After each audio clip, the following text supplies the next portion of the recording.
Good science, by definition, allows for more than one opinion. Otherwise, you merely have the will of one man, which is the basis of cult. If it's not in frame, it doesn't exist. I'm as mad as hell, and I'm not gonna take this anymore! I'm funny how? I mean funny like I'm a clown, I amuse you? Where you been? Drunk. Wendy, darling, light of my life. What's your one purpose in life? To explode, of course. I like death with sex. How about you, Casey? You like sex with death? Yeah, so fuck off and die. Oh, dude, you're still recording backups? I'm already living in November in the Wild West, baby. I don't back up shit. I know. Knock on wood. Knock on wood. Dude, literally, I don't even know what 3.5 years ago or something. When did we start this? We started this 4 years ago, right? Yeah, something like that. Yeah, started doing pods 4 years ago, and there was like the first 6 months that we were trying this and doing it. The amount of times that we had shit mess up. And we've lost there's a couple times. Remember, we lost an episode. We probably. So I went back to listen to you and tried to record my part over again. I remember when you did that. Yeah, dude, that's probably what happened to Nightingale. I swear. Yeah, dude. Honestly, we just lost it somewhere in the weeds. I don't know. This is. I'm going. This is the Cultist Cinema Knowledge Podcast. No fat. Yeah, no fat. Just kidding. I'm keeping all that. We're happy because we only have 5 movies. So yeah, nice and neat. And it's a nice. Even though we're in November now, it's nice to have a finisher. I usually do a post. I've just been so busy. I usually do a post that's like a wrap-up post, like, tell me your favorites, kill of the month or whatever. Yeah. But maybe we'll do a little bit of that at the end, and then if we'll see. So anyway, well, I hope you guys all had a wonderful Halloween and a fun Horrortober, because I know I did. And we made it through the other side, and somehow... it wasn't so bad. I'm always terrified by the load of it, and with school and kids and everything. But it wasn't so bad. This period of the time, this ending, the last final stretch, the last week of this is always that the most daunting. I'm burnt out, but I don't know. I was feeling fit and trim this year, dude. I was like, I could watch another 15 movies. This week was kind of a lot of kind of classics in a way, and so it went down kind of easy. You know what I mean? Yeah.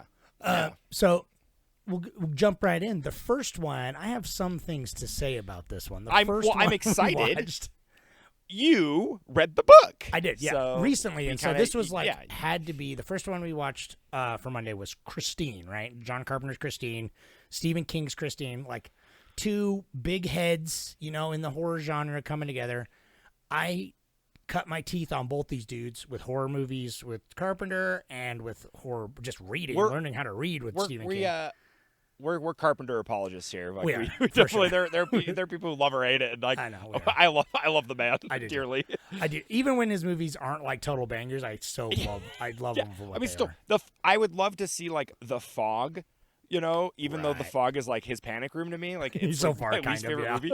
But it's I would rather watch The Fog than a lot of other films that have come out. Same. Because I can always rely on his consistent. He's consistent in what he does, even if it's not a good movie necessarily. But right. And his scores are always bangers. Even when he got in his 90s scores, when it's he started throwing in like blues guitar for some reason, which every 90s movie just does for some reason. I know, right?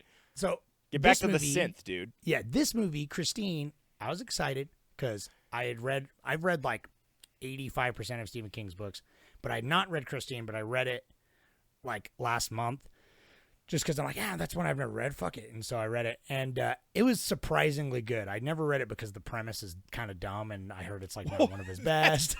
Dude, literally, that is everybody. So the writer, even John Carpenter was a movie about a killer car. That's everyone just kind of that's a really weak premise. And then they read the book, and they're all oh, I'm 100% on board. Right. So before I give my so anyway, brief synopsis for the moms. This fucking bull. There's an evil car that's a 50s fucking nice. I forget what it's called. But this nerdy Fury, boy, Cadillac Fury or something, or oh yeah, it's a Plymouth. No, Plymouth. It's a 1958 Plymouth Fury. That's what it is. Plymouth Fury, yeah. And it's a bad car. It's it's a real bad. Oh, it's a naughty car. It's if I'm saying, yeah, I mean that's you got a safe search for that bad boy. Arnie, this fucking nerd, he falls in love with it, and he starts like fixing up the car, kind of, but it fixes itself up because it's supernatural, and it changes his personality and makes him all like kind of a badass and evil, and and the car gets revenge on the bullies and stuff, and he's got strife with his friend. That's how it goes. I'm not gonna go into all the details, but it's right. That's it. You don't need anything else. If you're listening to this, you probably watched it. This is for Cindy, but you get it. It's Christine. Yeah. So it's Christine. It's classic killer car. I don't know. There's not really much where you just think about what a concept of a killer car is, but sure. So I was tainted by the book. What was your? Yes. Have you seen this? So before? I've never. No, I've never seen cover to cover. Like I've never done credit to credit, So this is like my first, like uninterrupted watch. It's cool. It's kind of like I'm almost like I'm disappointed because it's just not. There's no like the character stuff is dumb, so shallow. and it's so shallow. And it's then fine, the car stuff is like okay. It's got its moments. That was kind of. It's got its moments, but it's like this was definitely a movie that I think it's like I went into it with maybe higher expectations than I thought. I don't know. I went into it like expecting a killer car, and I got a killer car. So kind of like my expectations were met, but the whole time I was watching it, I kept being like, these characters are really weird. The like friendships are weird, and it felt very stilted. And like I was like, in a book, I bet you this flows a lot better. Like Arnie's development in this is chaotic at best. Dude. He goes from like this like, boy, my glasses are broken, I'm a nerd, to like I'm a cool guy with my jacket like the up. actor. I thought it was pretty good casting, but it was very that's the thing. Everything was the acting was great. It's like him, like the character actors in this though the auto shop owner, like the junkyard owner, is amazing. He was like, dude, I don't even like how he just was such a like a curmudgeon, but he's like, hey kid, I'll help you out. Oh my God, he's such a lived-in character. He felt real, and I'm just like I can't believe that he wasn't a real friend of John Carpenter. Yeah, it was just that's this true. like this asshole that they used to like play poker with, and stuff. It's like they just were buddies, and he's just like, here, be in this movie. Oh man. But anyways, he's amazing. And then the dude, the brother of the car owner, the guy that's the brother of the. Whatever of the guy, he's amazing too with like the back brace and stuff. He's like good, but his acting, he's unhinged, dude. See, but like good. I know they're not like they pale in comparison probably to the book. Dude, well here's the thing, because it's like, I mean, this is obvious, right? The books are always usually more dense and shit, but like this movie took out everything that made the premise of a killer car work, because the characters and their development is so nuanced that it's like you kind of forget you're reading a story about a killer car, because it's more of like this slow thing of possession. And it's like, so let me just give you the two characters you just named. Let me just give you an example. There is no brother. I mean, there is a brother, but he's completely unrelated, really. It's the main guy who owned Christine, and he's actually the evil fucker that sells it to him. And he keeps coming back in his spirit, and he's like, because in this one they're like, oh, my brother's been dead. But yes, in the book that, it's him. Dude, it's him that sells him, and okay, that's what I thought. I thought it was like his Arnie soul keeps saying, was in the car. Arnie keeps saying shitter, and it's because that's his word, LeBase, and and so it keeps like, it's like his personality starts going to Arnie. It's like he's the antagonist as much as Christine at the end of it, but it's very nefarious. But and then also the shop owner in the book is one of the best characters, because he's like a piece of shit at first, and he does like crime around town a little bit, like he's like a small time crime boss. But that's kind of what I got. He takes Arnie under his wing and becomes like a second dad to him, and like opens up to him, and they become like kind of friends. And he's like super smart, and he figures out that Christine is possessed. But Christine, so in the movie, he gets behind the seat and he's like, oh man, this car, and then the car just like crushes him. Yeah. And so in the book, he's like scared that Christine's after him, because Christine only kills people when Arnie's not around to absolve him, like so he can't be blamed for the crimes. Of course, yeah, right. Because there's like a Christine a comes romance into his. I was looking forward to this scene because it's so good in the book. In the book, to the shop owner. I'm forgetting his name right now, but Christine comes to his house and he's like, "You can't get me. I'm in my house." And it fucking smashes through his living room window and like is like fucking his house up and drives up the stairs and kills him. It's awesome. It's so cool. Oh, that's so cool. God, that would annihilate the budget though. I know, can but totally see that I just being, wanted like, to see. I'm surprised John Carpenter's not like, let's just smash this car through like a set of someone's living room at least once. Like just kill him there. Yeah, right. Just kill him in the house. Yeah, that would have been cool. Because him dying in the car is like, it's one of those like really slow, like stilted, just kind of like old. It feels like a 1958, movie where it's just like, I'm getting killed by the car. It's smushing me. Right. The girl like, Lee, okay. she doesn't even come around until later, and she only goes for Arnie because Arnie's already started to change. Yeah, he's badass. He's already, well, he's not a full badass, but he's like confident. His acne's gone, you know what I mean? Like she transferred schools, and so she didn't know who he was all growing up because everyone like picked on him and everything because he's like, cunt face Harningham or whatever. But the fact it just dives right into like the bullies, like in the book, the bullies literally they work at the same shop that he goes to. And he like gets him in trouble, and so it's just like he gets him like kicked out of the shop, and so it's like the reason why he attacks him with the knife is like there's just so much more motivation for what is happening. Like it's way better written. It just goes to show, like I don't know, Stephen King rules, dude. Because even though it is still a silly premise and it does fall apart in the end a little bit.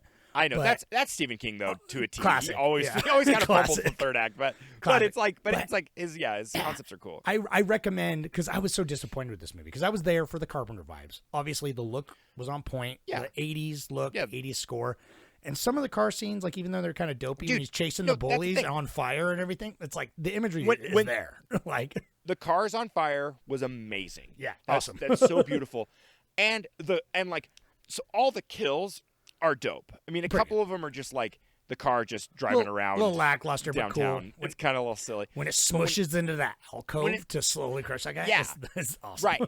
Right. Like I was like, oh man, how they're doing it, it's pretty cool. It's like how they built it out of like really soft plastic and they'd like heat it up so that it could Is that what they did? I was wondering watching it, and I'm like, there's obviously a lot of like reverse stuff going on, but there's like a lot of stuff that's like not. Nope. And I'm like, that's cool. How'd they do that? They would take like a soft plastic, and they would heat it, and then a hydraulic press would pull in. So like a piston would pull it in, so it would crumple down, and that's like how they would get it into there. And then they would do reverse shots, or they would just do the same thing, and they'd actually shoot it so it didn't look like a reverse shot. They would actually shoot it popping out and like looking clean, but then they would cut to like the pristine car, because they had like 6 cars for this, and 4 of them were like 100% completely destroyed, and then two existed afterwards because 2 were like the pretty car, the picture car that would be there, and like in like 2004, 1 sold for like $200,000, dude, which is pretty funny. That's pretty saw Christine driving down the road the other day before this, like earlier in the month. I should have remembered it. I was with Mary. I'll have to she can back me up, but I was literally like, she's like, "Oh, look at that car," and I'm like, "Holy shit, that's Christine." That's straight up like red paint, everything. That's Christine, and I'm like, "Get out of here! You gotta get out of here." Yeah, I know you gotta get out. Well, that's the thing. It's dude, in this movie, I'm sure in the book there's a lot more. And we're getting a little long on this, but I just want to like, does the like relationship between Arnie and the car in the book, does it feel like, I don't even know, earned? Like, does it feel like compatible? Like, do they feel like, is it like does it feel like it's equal? Yeah, because in the movie he's a cuck. He's just like he's like, I love this car, but the car like doesn't give a shit about him really. He doesn't realize like, that like the dudes like LeBay, the previous owner, he doesn't realize like until he kind of gets shoved out like near the end kind of, and is kind of almost getting possessed by his spirit, because the car is like collecting souls. Like it drives around when it's on its own, and it has all the people it's killed like in the car. Oh, really? Yeah, so like all the bullies are all like rotting corpses in the car, like when it's driving around, and so people will be in there and be like, it stinks in here all of a sudden. Like, that's such a like fucking John Carpenter. I know. There's so many things that I'm like, he should have, he totally should have done that. Like the fog is totally like rotten pirates and shit. Like, dude, like, that's what I was waiting for. Because this movie, even though like it sucked on all the story beats, and it was kind of like they took out everything that made it have life. I will say it very much succeeded in giving this car a presence on the medium. Like the film medium. Yeah. Like this car in the movie, they nailed that. Like the car in the shadows, like just when Dan first shows up in the garage and the lights flick on and it's like he's all silhouetted in the lights. Yes. I'm like, that's great, dude. That's great. That's beautiful. And that's such a John Carpenter shot too. And it's like, Yeah, dude, bud. it's so that's beautiful too. And it I like it dying, when it gets crushed by the thing and then it's like kind of limping along. They do a pretty good job at giving it like a personality, like for sure.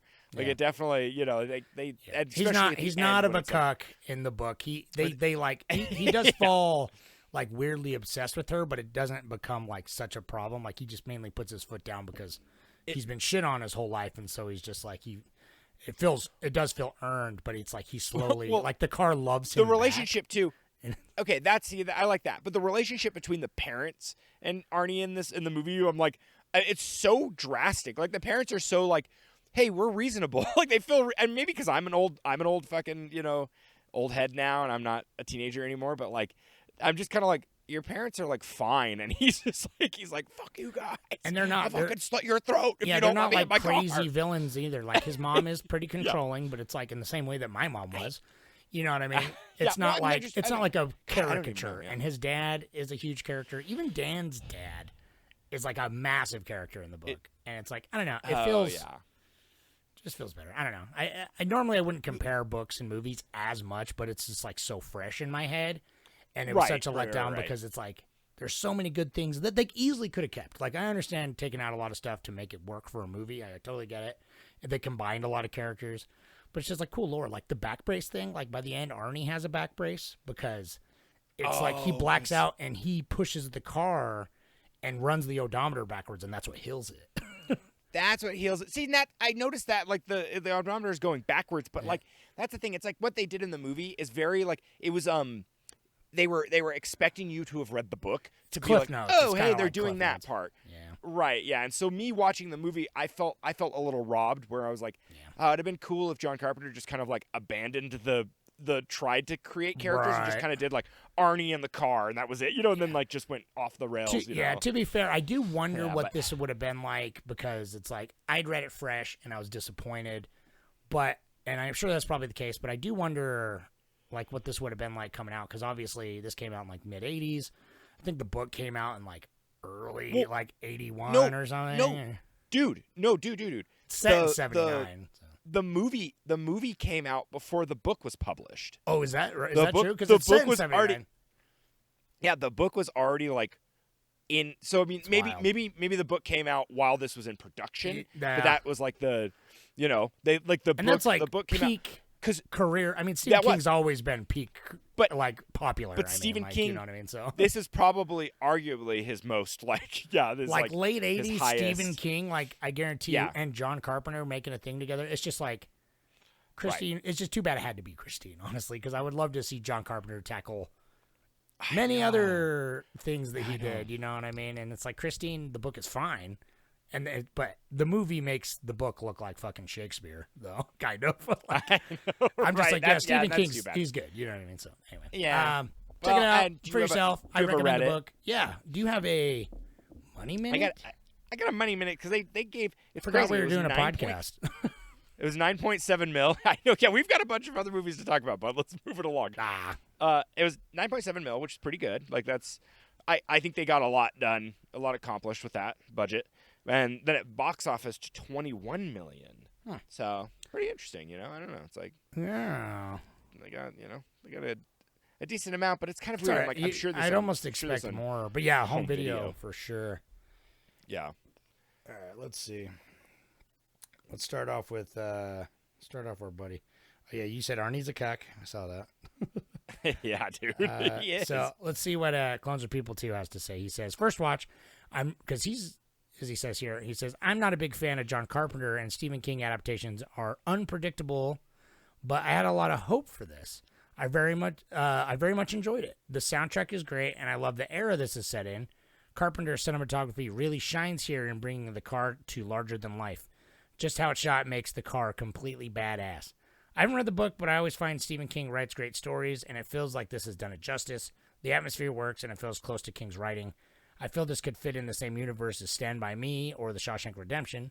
The change in Arnie as the car takes over is built so well. Overall, probably my favorite John Carpenter film. 7 out of 10. I don't remember that. Whoa. High All praise. right. I mean, that's High praise. That's a I know. I The remember Thing, he didn't. though. He in previous years was like, yeah, John Carpenter's overrated. Which I get that perspective, though. I do get that perspective. No, I can respect that, but I'm like, The Thing The isn't Thing. like. I mean, not to be that guy, but it's kind of like The Thing's a lot better than this. I mean, we It's talk just about how characters. overrated Halloween is, and everyone would say that that's the one, you know. But The Thing is, That's true. one of the best movies. I of do all- forget. Best horror Thing, movies. Of yeah, all the time. thing.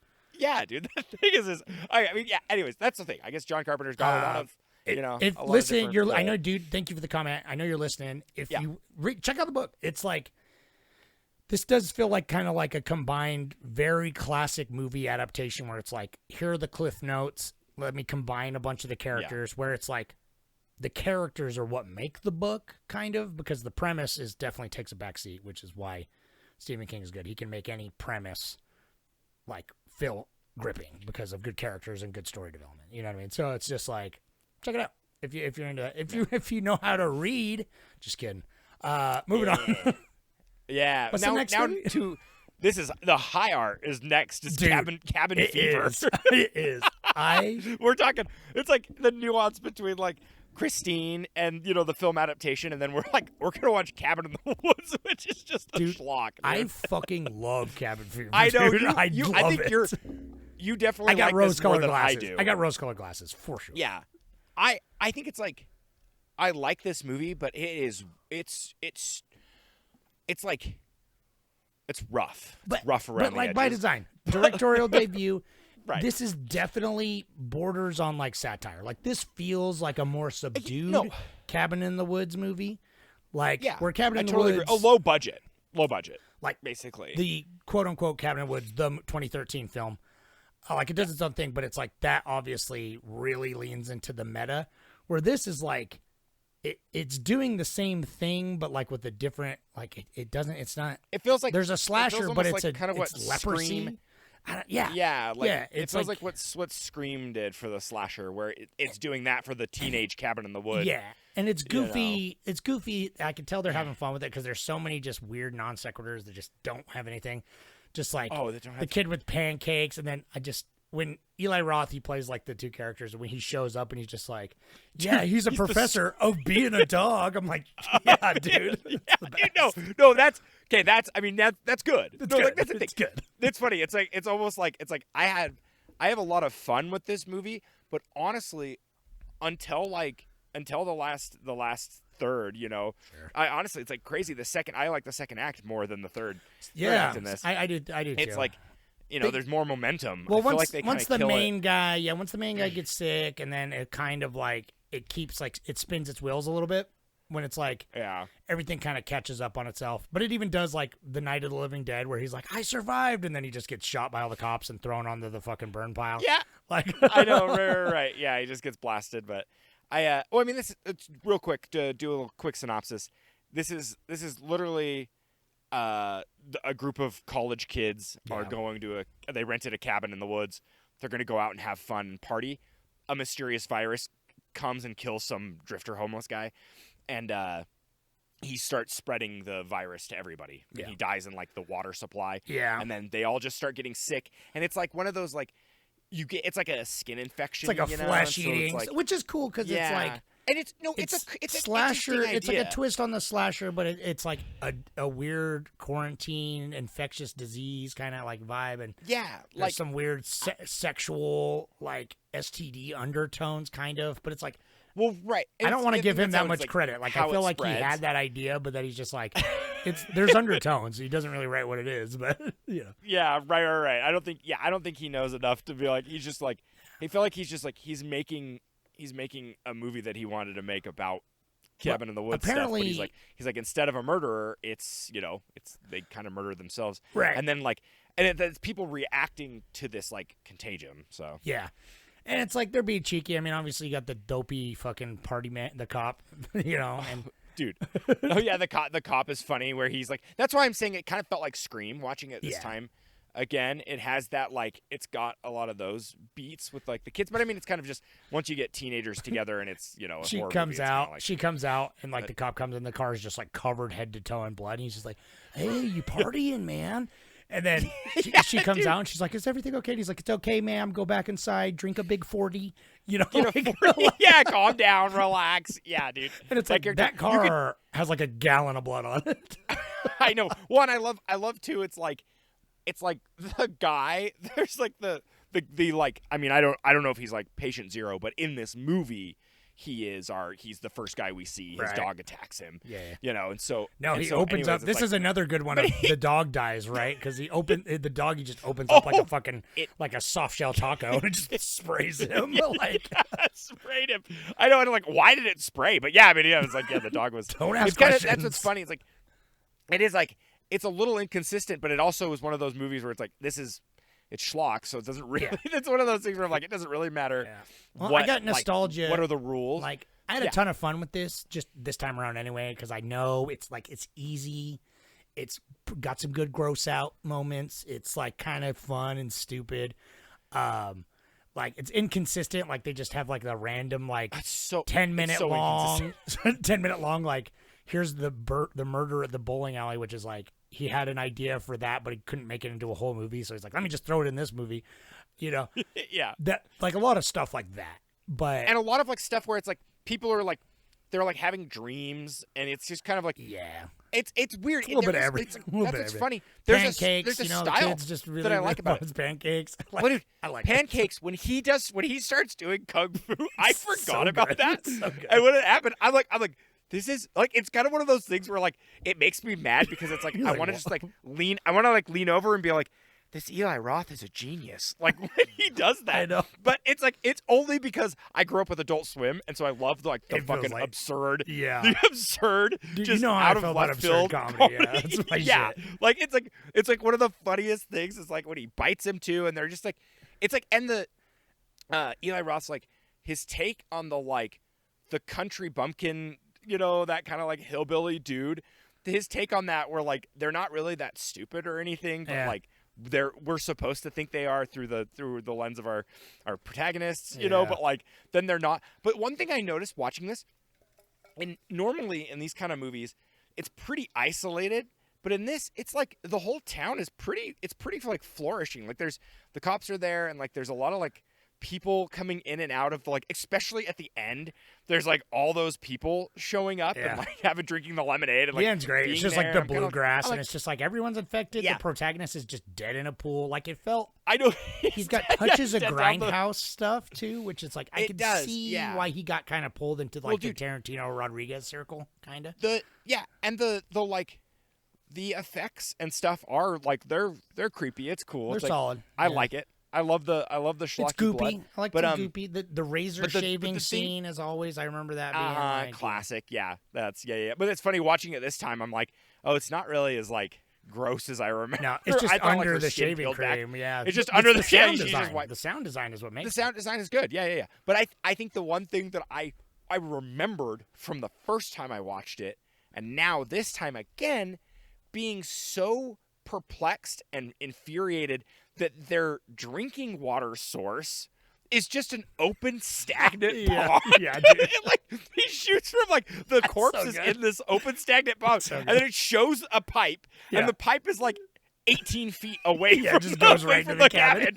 It goes right into the cabin's faucet. And I guurantee you, he's writing and he's like, I don't know how water filtration systems work. Don't ask. Like, whatever. Like, I don't know how that. It's like, not an open pool of water. It is. It's like fetid. Even without the dead guy in it, it's fetid and disgusting. Yeah, that's not. No, it's like animal corpses are in there. It was like there were like leaves along with the corpse. Like it's just not one of those things where I'm like clean water, or not even like just like physically clean water, not microbes. Just actual clean water wouldn't come out. It would be very brown and mucky and gross, regardless. Full of finger bones. The sediment, dude. The sediment. Yeah. It was it was so. I was laughing. This has a special place in my heart specifically because it's like this is the era. Like this came out. I mean, I was like, I don't know, 11 or whatever. It was like, yeah, it's like 2002, 2002, right? Yeah, 2003. But I was I had been discovering movies on my own more. I specifically picked this out. I remember it came out. I picked it up at Hollywood Video, and I took it to a sleepover, and we watched it, and we had a blast at Camel's house. And it's like, I don't know, like I had fun. And then I watched it like years later because I had the DVD for years, so I'd always pop it on for just like a good time, you know. So I hadn't watched it though since probably, I don't know, 15 years or something, but it was good. I had a good laugh. Like it's got a lot of issues. Like I love how it's dated for sure. Like certainly. But I like how everyone just commits to the bit though, and it's like goes fully for it. Like even the goofy stoner fool friend of the archetype, like he commits to it and he's fun. And then every time it's like he has such moments of rage that feel hilarious when he's just like he laughs and the girl's like, that's not funny. He's like, yes it is, you stupid dumb fucking slut, you know. And I'm just like, Jesus. There were a lot of times where his reactions where I'm like this is like it makes me feel nostalgic too. Yeah. Like I'm like I want to make a movie in the woods with you guys again. Yeah. Like, you know, that's always fun. You're just when you shoot and it's like just random. You're not like, it feels like a movie where he wrote a treatment and they got out there and he was like, all right, like every night they were camping and he's like, okay, we're gonna do this. Well, this scene comes up next. I had heard. Yeah, let's do this. So there's a remake that came out a couple years ago. I remember seeing it. Just went straight by. And they used the same script, but it's, from what I heard, it's played completely serious, completely scary. It's like Evil Dead, dude. Okay, cool. Like trying to do like an Evil Dead. No, I'm just assuming. that's what I'm saying. It's like that comparison. But where apparently it's like Evil Dead is like bombed, wacky, and they're like, "Why did it bomb? We used the exact same script." And I'm like, "Nah," because it's like you're not getting the humor of it and stuff, like in the weird. No, I mean absurdity. Yeah. Like it's definitely got like these like tinges of absurdity that like don't work, but it also kind of makes it charming. You know, I don't know. Well, I noticed that there's a Cabin Fever 2, which Spring Fever, which like dude is directed by Ty West. But is it Ty West? Yeah. Oh, that's hilarious. But then there's Cabin Fever Patient Zero. Yeah. Another one that came out like 2016 or something. Yeah. And so I'm like, what's going on with I'd watch the sequel. I don't know. Like I'd watch Ty West do a Cabin Fever fucking sequel. I'd watch it's like it'd be interesting. I do like that's the thing. It's like I do really like the idea behind like it being. We should do like a parasite, or like a virus. You know, that's interesting. We should do like a virus or like Contagion month and do like all those movies. You know. I know, right? Yeah, something like that. Like we've had enough space from COVID. Now we can look back and laugh.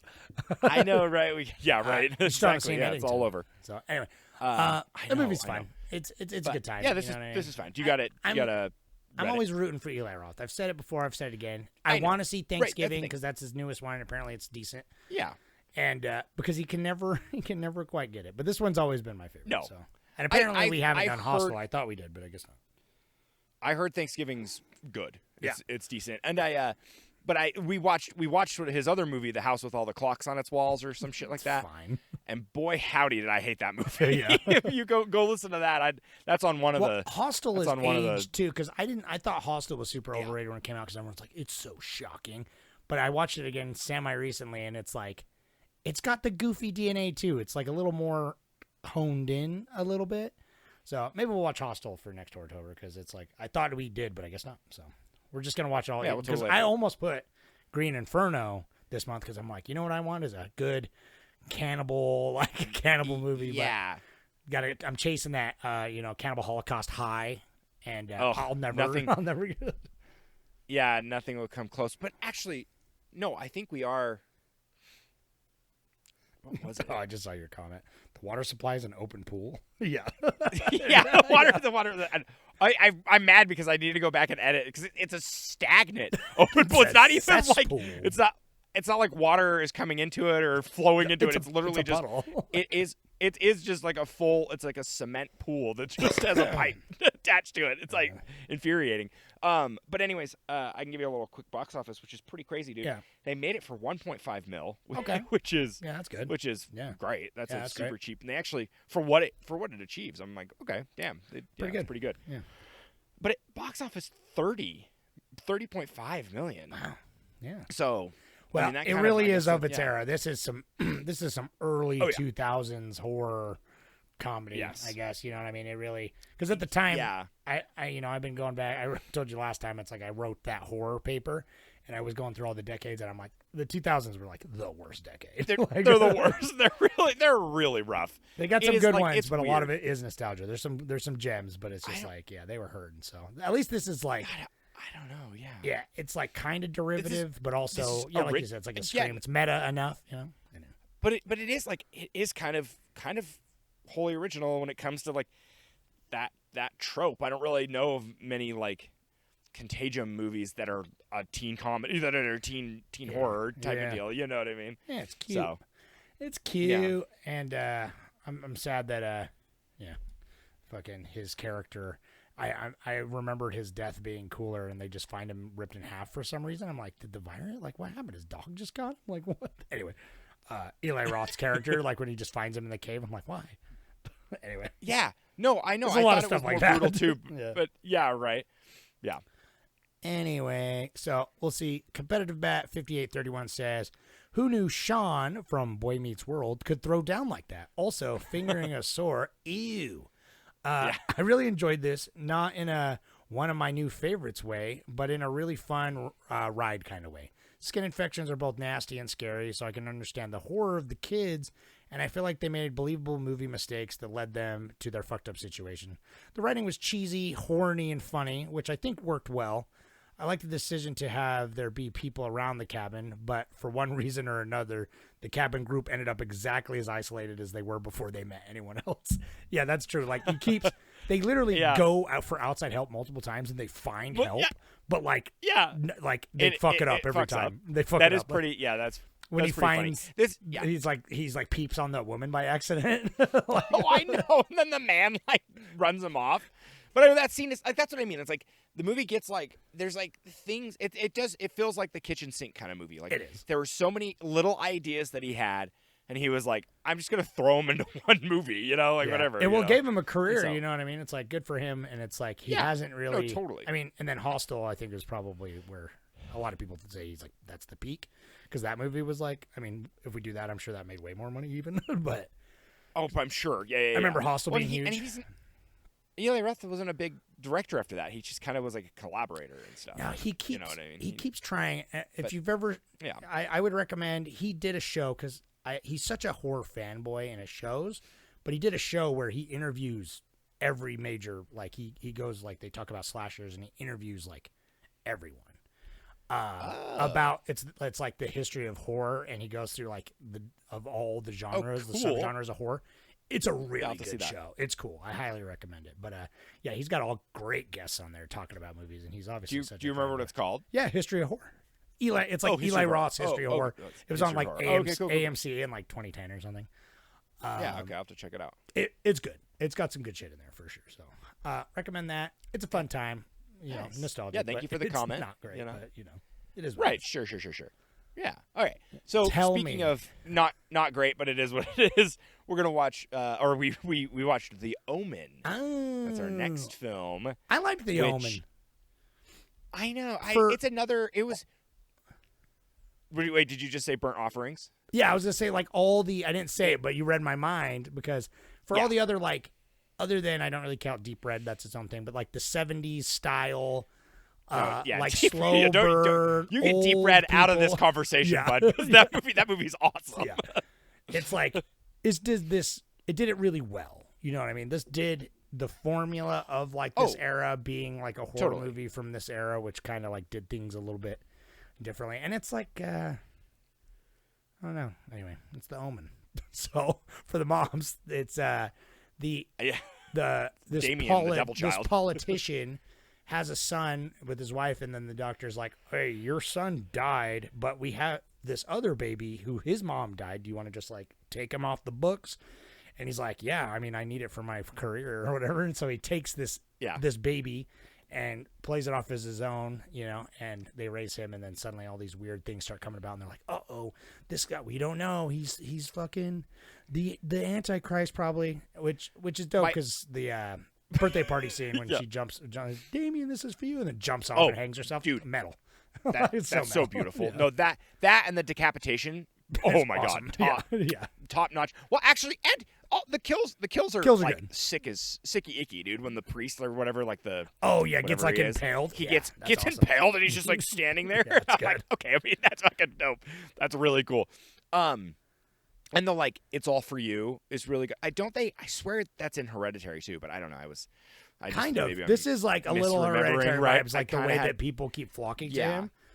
Yeah, And, right. Kind of the like how there's like the one woman who's like kind of orchestrating the occult to come, to like whatever to raise him, keep him safe and I don't know, to unleash his powers or whatever. Right. Yeah. But, the main guy did a good job, so I'm not hating on him. I mean, he's no Oliver Reed, but no, that's what I mean. This is a movie where it's like there's like 45 minutes of this why movie. do they gotta have the lead solid? Be like a fucking 65-year-old man. I mean, that's the 70s 40, I guess, or whatever. But right. Really though. I don't know. Yeah, just having these babies, and he's just I can't tell. The guy's probably 50, and but he's been smoking and drinking since he was 16, and so it's just like he looks rougher than he probably is. But I don't know, and it's like I don't know. There's something about like his facial hair, or not facial hair, but like his whole get up. He looks older. It's a 70s movie, but he feels like he's from a 50s, like he's a 50s movie star kind of vibes, Yeah. I definitely, I get that. It's just kind of like. It's cool what they do, with it, but it feels long. It's a burnt offerings where like there's a lot of really cool stuff they're doing, but it's just like I'm like, oh, this is the part of the 70s where like I'm like, oh, this to me, I feel like I'm a Gen Zer that's like old movies are so slow, like I don't want to watch an old movie. But like we said with Burnt Offering, like we said with fucking Deep Red, is like. Yeah. They feel the need to show things as they happen in real time when it's not necessary. Just them walking around for like 3 minutes. Which is that adds it adds up so much in a film. Yeah, this is long, but it feels well paced. But I loved the so Richard Donner, the director. I always forget that like he's awesome. I mean, we recently watched the first Superman movie, which he did, and he did like Goonies and like Lethal Weapon. But he's got a very classic style that I think really fits the vibe of this movie and makes it come together, like especially like all the scenes in like the cemetery, like when he goes back and like digs up the graves and everything. I'm like, that looks so good. Like just like feels so classic, and it's like it's spooky. Probably on a set, but it like that's what makes it that's what makes it look even better. Well, it's probably right. Not, well, yeah, no, you're right. It's sure, like perfectly set dressed though. You know what I mean? In a way that's like prime. Right. But this also reminded me a lot of like The Exorcist, and it's like the similar era, but also like that religious horror, which is like I didn't really, I as much as I like The Exorcist, I also like think it's kind of overrated, but I feel like this would deeply disturb you in the 70s as like a nice Christian, same as The Exorcist is more shocking. Right. This is like, oh, this is a horror movie that for people that are like, oh, The Exorcist is a bit too much. Let's just dial it back a little bit, but like have similar, like, the devil's son. Yeah. Like that's real, that's true. Dude, I didn't think of the, like, it plays on that fear more, which for you and myself, since we don't really have that deep instilled value, it's like, I don't like, it's like that. It doesn't resonate with me. I guess, it's like, I bought into Hereditary. Hereditary is 100% a religious horror, but it's like disguised as a family drama. And so that, I mean, back then, all the way leading up through like the Satanic Panic in the like the late 80s, early 90s, right? Everyone was just like, it's Satan. I'm like, right. Spoiler for like Longlegs, but that's what I hated about Longlegs too. I'm just like, I don't know, it's gotta be like Satan every time. I know. It feels like very just like played out. I don't know. Like I'm just like, I don't find Satan scary. In a way, like I don't need to be scared by horror movies. I'm not one of those kind of people that are like, it wasn't scary, so no, it's like right. Obviously, but this movie, like, it gave me I'm like the Twilight Zone episode with like the kid that does things is like creepier than this movie. Like this movie has some cool kills, and he's like. It's like the music's pretty fun. The where music's it's all like, good. The orchestral, like, the very intense, like choir. Shit. Like it's good. Because it does feel It's fun. And again, it's because it's not about like the horror of it, but it's like the weight of the situation. I'm feeling it because of the characters, even though it's like the dad's bad decisions all led this. I kind of disagree a little bit, honestly. I'm feeling it. It's like, but I'm not know, connecting with it in a way that I probably would have had I seen it in the era or like seen it younger when I was like, I don't know, because it's like I'm not buying into it that much, and so it doesn't feel like the idea of the Antichrist being real. Like people are like, the Antichrist, like it's very serious, like it's very serious, and I'm just like, the Antichrist, like put the Antichrist in fucking Cabin Fever, you know what I mean? Like why not at this point? Like yeah, be at home there. I'm just I'm like the Antichrist. It's kind of like it's like it's good. I don't know. It's like rock and roll music. You know, this is something. But I do have to say, why do posters like we need to get back to this? This poster is great. It's like you have been warned. If something frightening happens to you today, think about it. It may be the Omen. Oh, that's pretty good. It's like they have like a paragraph on their poster. I miss so taglines good. that were like that. Yeah, we're just like that's like the tagline is it's literally like broken up in 3 chunks so that you can like. We didn't talk about it last week, but the tagline for Last House on the Left, the original one, because that's a '70s movie that's just like goes the opposite. Which is, I think, why it's so cool. It doesn't do the slow pace thing. I mean, it kind of does it sometimes. But I mean, right? It feels slow just because that's film. That's film literacy. Like getting used to that. But the tagline though, on that one is true. like, it's like, what was it? Oh fuck, I'm gonna butcher now. It's like, just just remember, it's just a movie. It's just a movie. Oh, you know, like tell yourself, like just tell yourself. Just remember, it's just a movie. But anyway, now this was fun, and I do have to mention that actually, as a dad myself, I wasn't connecting to this guy like at all the whole time because he's just like a fucking like I don't know. I thought the main character was very milquetoast and whatever. One of the acting was fine, but he was a weaker character. I thought I liked the mom, and I was kind of bummed when she died. But her death was dope too. Her fall, by the way, her fall, I know, where it's like it does the shot, and she obviously is like falling in slow motion, but they have her on like a rig or something. Is kind of goofy, but also awesome. It's so awesome, dude. No, I gotta say, one of the fun facts I found out, they didn't want to harm any animals in this, even a goldfish. So they bought a can of sardines and painted them orange. Nice. in the fishbowl. So like that's surprising. Like, if I see a '70s movie that hurts an animal, I'm like, yeah, they just killed like 100 of those. So like, I know exactly. Yeah, when they dropped the fishbowl, I was like, how many fish died for this movie? Yeah, but seriously. I guess technically some, but that's a they cute weren't living factoid. first. Right. Yeah.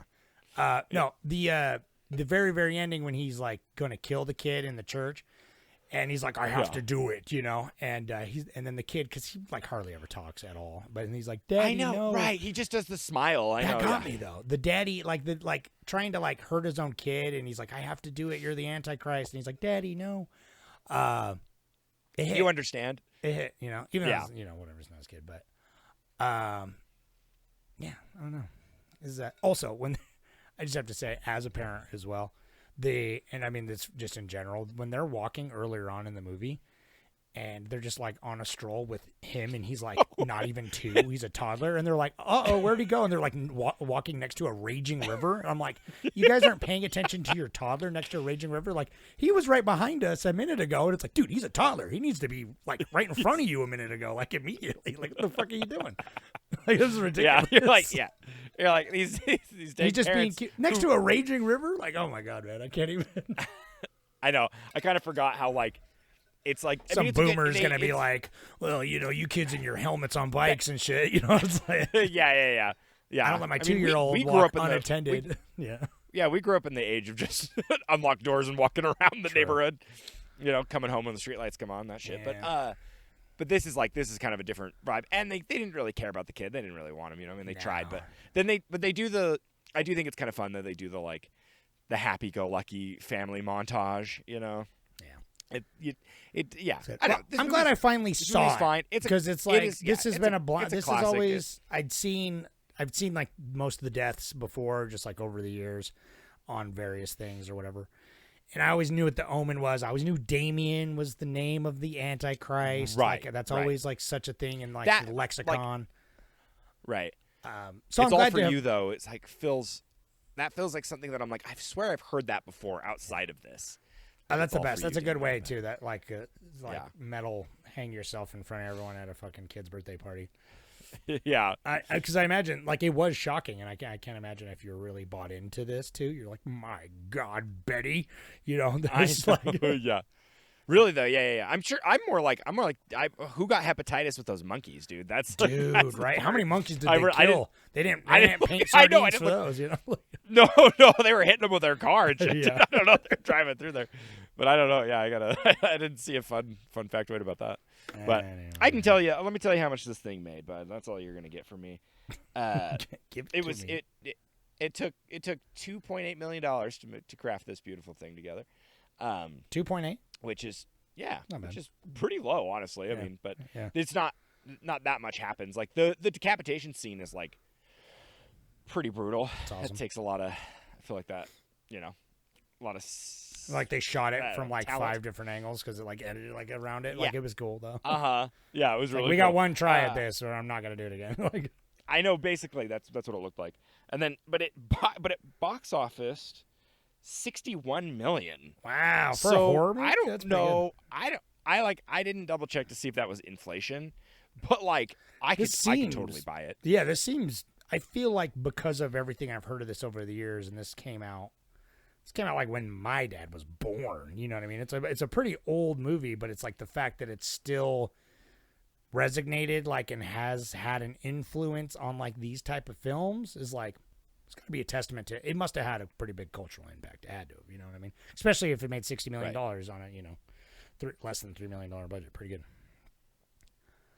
Pretty good. Anyway, Yeah. I will read Clones of People 2's comment because I know he did grow up religious, so let's see what he says. So he says, "This is my nostalgia film of the month. I saw this really young, and when I believed in religion, this had quite an impact. Terrifying in all the right ways. Watching it now, I still think it's one of the best. I love this drama horror atmosphere and style. Drama horror, right? Like the way it does. Anyway. Burn offerings. the score is incredible. Right. The haunting choir is so epic. Death scenes, they are all so good and so well built. Every one of them ramps up the tension. Is the best decapitation in cinema? Question. Question mark? yeah, Yeah, I don't know. you It's up there. It's a good one. I have to think. About Hereditary, but still. It's a good. Yeah, that's a good decapitation. You could tell they were proud of it. They showed it from 4 angles. Yeah, there you go. If you also like this, the sequel is very good. The third one is a bit weird though, but it has Sam Neill. Yeah. Oh, that's fun. Nice.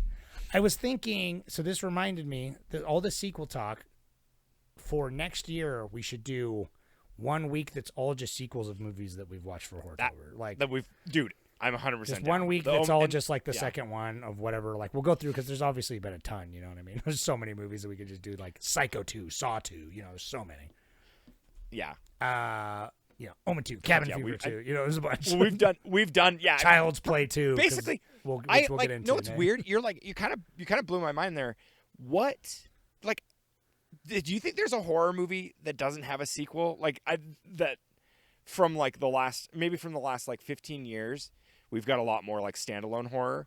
But like I'm thinking about like the 60s, 70s, and 80s. I feel like everything has a sequel, right? At some point. Like I don't know. It's like I can only think of the ones that do, but I can't really think of a standalone movie. Yeah. It's good. Well, I mean, it makes sense because if a horror movie is popular enough to make money, they're cheap to make. So it's like, Yeah. Right. banking always- off of them. That's a good point. I have to think about that from the era. Because, like you said, the last 15 years, we get not getting as many of those. But it's like, yeah, anything that made money from the 70s to like the early 2000s, it's like they made a sequel of, for sure. Yeah, right. That's what I feel like. I feel like, right? Like it's like, and I feel like it again is like it's the Blumhouse method. Like it's super easy to just you make 10 $1 million movies. You're guaranteed to make your money back because it's like one of them. You're in the market and one is gonna hit because it's horror. People love horror, so because horror is awesome. awesome. So crazy that it never gets like why doesn't the Academy ever notice horror?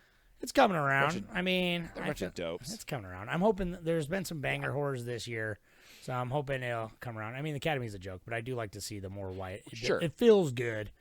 I mean, I feel like Get Out winning the screenplay, and then last year Substance got quite a bit of attention. So I'm hoping, fingers crossed, we get some love this year. I hope Good Boy gets something, man. Yeah, I mean, Weapons was a big popular one. I wouldn't be surprised to see that somewhere. You know what I mean? I mean, I'd like to see it in editing or something. But anyway, yeah.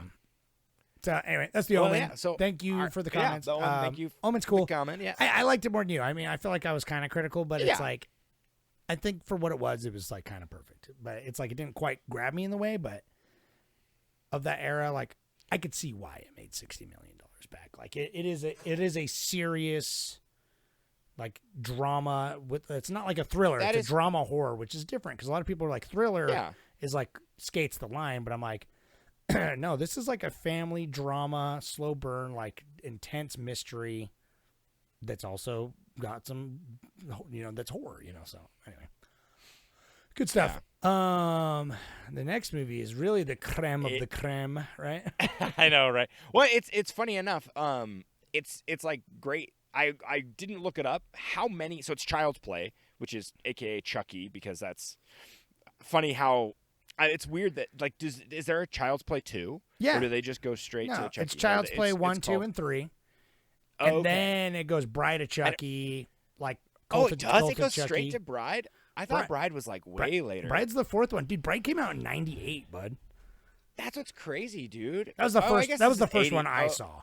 First one I saw. I keep thinking Child's Play is older than it is. It's 88. I always think it's like 80, and so it does. The first one does kind of feel like that. It feels a lot older just because it's like watching it now, seeing the city because they shoot outside a lot. Yeah. And it's like, is it Chicago, New York? What is it? New York? I can't remember. I feel like Chicago, something like one that. of those. I think it's Chicago, East Coast, or Detroit, or something like that. Yeah, Detroit maybe. But anyways, yeah. So it's like some East Coast place, and so like seeing the like kind of the more like rundown areas that they're in, and like the subway and stuff. Cause it's got to. What is that? It's got to be. I feel Detroit? like I don't know. What's the train that? That's up Chicago. Top? That's up top. Yeah, they got yeah. But I was thinking Detroit because I'm like it feels like this because it also came out around the same time as like Candyman. I'm like this could be in the same universe as Candyman, but it's like this is for like the whiter neighborhoods, and then Candyman's like the black neighborhoods, right? Yeah, right. But, where's Candyman versus Chucky? That's what I want to know. Oh, dude. that'd be pretty good, honestly. I could see it. I never got into Chucky after this. Like I've seen this first one. I wish I would. And I've seen that's the thing. I've seen some like smatterings. I'm pretty sure I've seen The Bride of Chucky. I remember that was definitely the first one I saw, and I remember being like, Chucky's not scary. He's goofy. I know, right? And these two, I remember my dad thought it was hilarious because they bang, because there's Seed of Chucky's the next one because they have a baby, and then Cult of Chucky or whatever. But because there's like 7 of them, I think, plus a TV show now. But and a remake, right? Didn't they do? Oh yeah, the remake is fine, but it's soulless, literally, because it's AI. It's like an AI robot doll instead of a serial killer. Like the movie, it's fine, but it's a serial killer possessing a doll using fucking voodoo is so dumb. But it's like it's cool. Yeah, it's so simple. At the same time, succinct. like I don't know, like it's just like it's so perfectly. It's a perfect plot for a coked out late '80s. Like, dude, Chucky. Yeah, know, and it's guaranteed. It's that guy who's like has a kid, and he's like, my kid wants this fucking talking doll. Like, he's like, it's evil. Like making a movie about Furby. Like, yeah, exactly. I know. Like, well, that's why I want to watch the sequels. Honestly, is because I kind of dig Chucky. I love Brad Dourif, who does the voice of Chucky, and he's like the serial killer, right? And he's the doctor in fucking Deadwood. Brad Dourif rules, but he's in fucking Exorcist 3 anyway. And then the writer, he's written. Is he's the prisoner in Exorcist 3? Yeah. Oh, dude, Brad Dourif. He's fucking. Man, okay, dude. I love Brad Dourif. He was great. But he plays. He does the voice of Chucky every time, except for the remake. Yeah. He always does the voice of Chucky. That's all he does now. He's retired except for doing the voice of Chucky. And the writer from the first movie has written every movie and directed several of them. He didn't direct this first one, but so I'm like, I know. I appreciate the whole consistency. Thing is like, you know what I mean? Yeah. It's like I want, those are the two guys. They make Chucky into an icon. which he is. Because in this movie, it's not quite there yet. You know what I mean? Like it's there a little bit. I mean, but yeah, don't know. I think it like I don't know. Personally, it's like it's like for me, it's there just because this is kind of the only one I really know, and Sure. I know the like, you know, it's like I know the box that it comes in, and it's got like it's crazy because it's got Chucky's like he does a lot of the head turn movements, you know, where it's like, you know, and he's like It's like, definitely "Put me down, creepier. bitch," and Yeah, stuff like yeah. that. Like, Well, it you works know, for him yeah, because it's like for Freddy, which we'll get into. It's like Freddy became this like kind of caricature where he's like being like, "Yeah, bitch," and he's like vulgar and crass. But it's like always kind of goofy, but it works for this because even though it's like they're fighting this doll, which is also kind of inherently goofy. oh yeah, It's- there's a lot of times this- where it this, does like- not work. But, No, yeah, for sure. Yeah. But it's like this sleazy fucking killer criminal, like being Yeah. like into voodoo and like suddenly getting sucked into this doll. It like makes sense where he's just like, "You fucking dumb cunt" or whatever. Like it works. Like the Chucky character works. I don't know.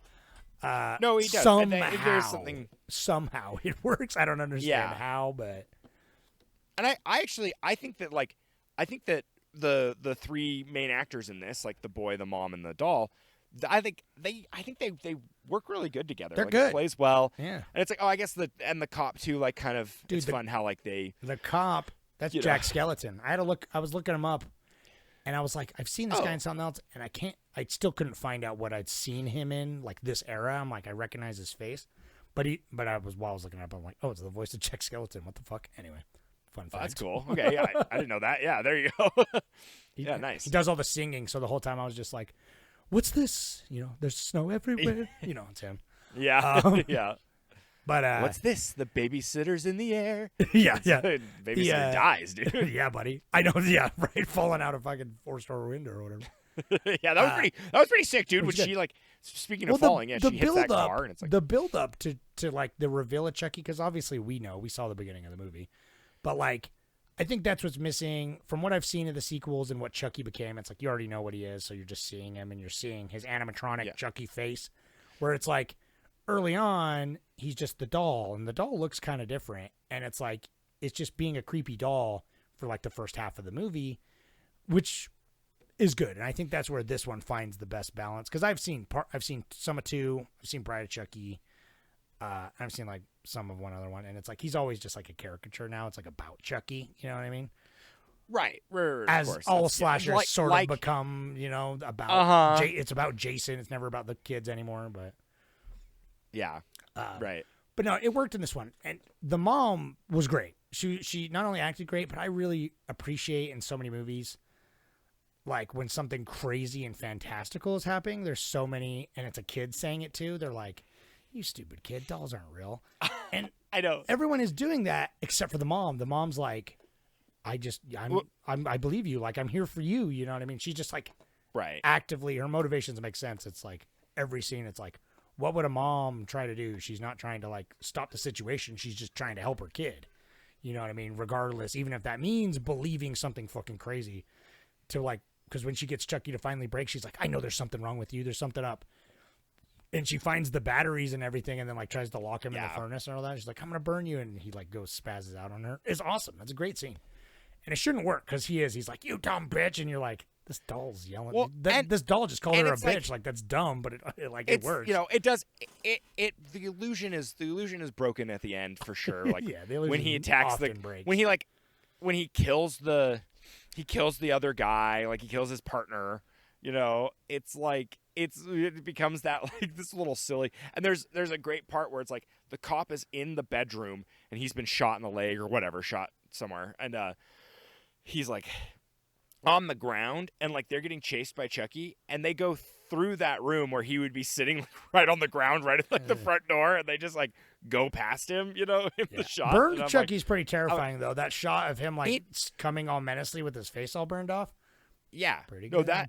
that's pretty fun. No, I like it. But then but then the like little animatronic body that's just burnt and wiggling, and then that kills his partner or whatever, like comes through the vent or whatever. Like, well, that's what's goofy where you're is like there's a lot of you're close-ups like, of it's someone hard- just shaking a doll and trying to act like it's attacking them, and it's like, yeah, you know what you're right. doing there, bud. You're just pretending to get attacked by a fucking inanimate object, and it shows. Like, you know. Yeah, right.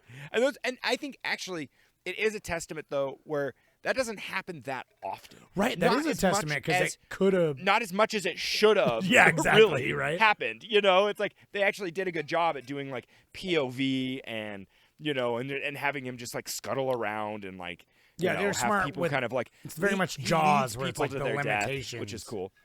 You know, the limitations of it, they had to, you know. Because it is weird, too, when he's just standing around talking, you know, when he goes to the voodoo guy's house and he's just like, it's me. It's like, oh. Kind of uncanny. But... Yeah, right. I love, too, when the mom runs in, she gets past all of the police up to her room, up to her Dude, house. not even fit. like, I no know she one's- gets no one stopped her. into the bedroom, and it's like nobody even talks to her until she talks to her son. It's like, how's that Yeah. work?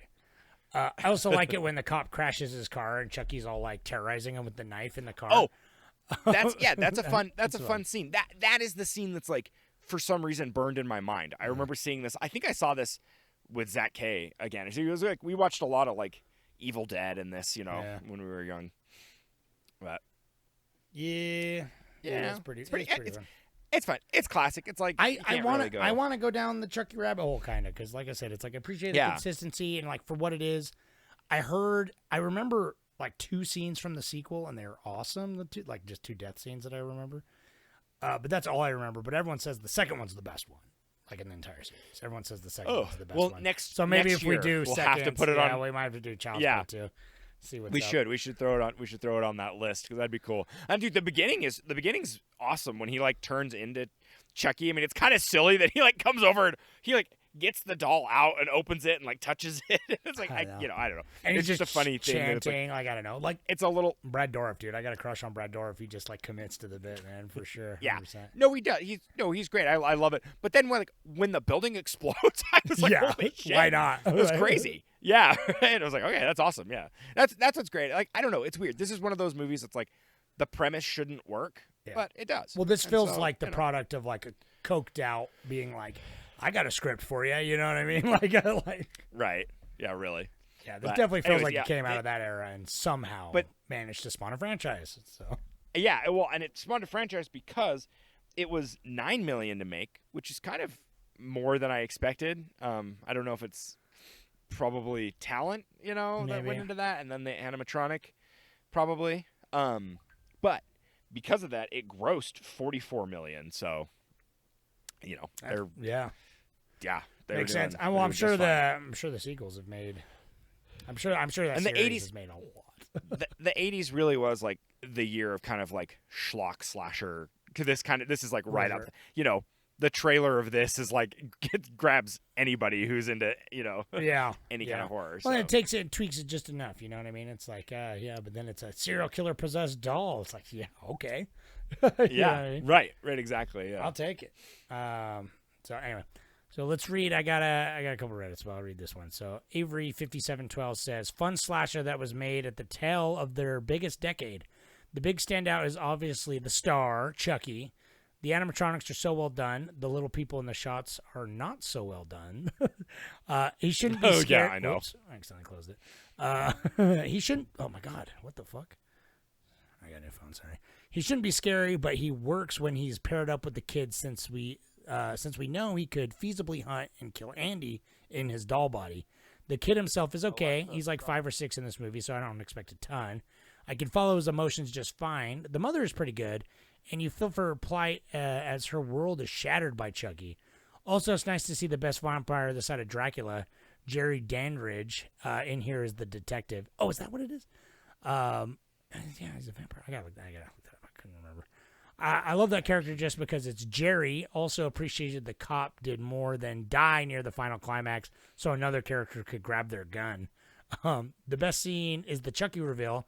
You can feel her desperation as she yells at the doll that she knows will not talk back. And finally, when she's given up and she is completely sure that her son is crazy, she picks up the box and finds the batteries are still inside.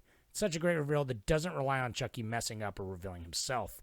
Plus, it adds even more tension to the scene because we know he knows, and now she's alone in an apartment with a killer. It's a fun watch for sure. Thank you for that comment. Yeah, that scene's great. It's a fun movie. It works better than I was expecting because it's a really fun movie. Chucky in my mind is always Chucky. It's never Child's Play. Which Child's Play? Yeah, it's got like a little. I think that's why. That's why I was a little like, more what are the gravitas. sequels? I don't know. No, it really does. It's like I feel like there is.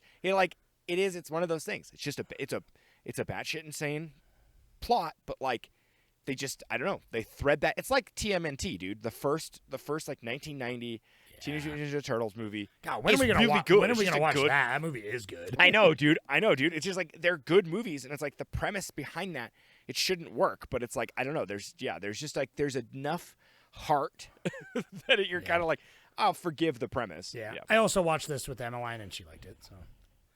Oh hell yeah, dude. It scared her a little bit. Well, she didn't finish it, but then the next day she was like, "Wait, how did that movie end?" You know, and I had to explain it to her, but.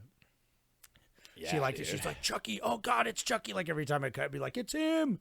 And then when Andy was, locked up in that, they took him away from his mom and they put him in, like, a fucking rundown insane asylum or something. Like, bars. That was brutal. I was like, oh, no, Andy. Like, yeah, I love how, like, they're just like, I love how he's, like, looking out the window and he's, like, 8 buildings away. I know, like, Chucky's just scuttling up the side. Like, yeah, right. I'm like, what is? I'm like, where's the fear? And then it, like he pops up obviously in front of him. But it's like, yeah, that was silly. I'm like, she was like, yeah, I guess I'll let the police take him and put him in some holding cell.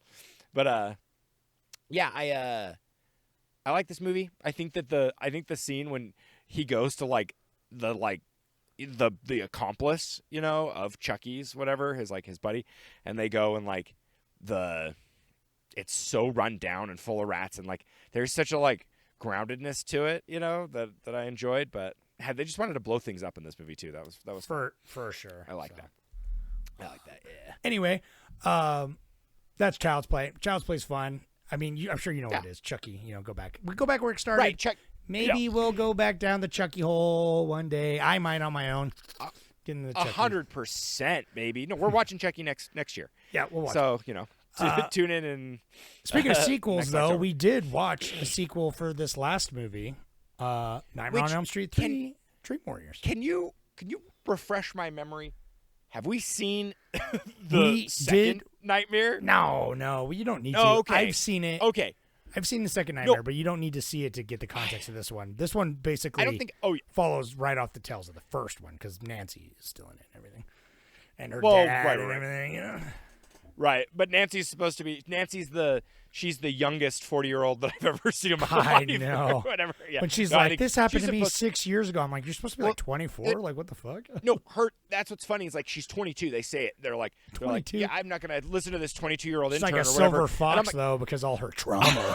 Like, I know, right? I saw the gray streak in her hair, and I'm like, are they trying to make her older? But then they say, that happens in the first one. She gets the streak in the first one. Oh, see, I forgot. The ending of the first one wasn't supposed to end that way, and so like I can only remember the fact that like he's in the car or whatever. He like is the car. And it just ends on that cliff. Dude, it's Christine. Yeah, yeah, but it's like just ends on that cliffhanger.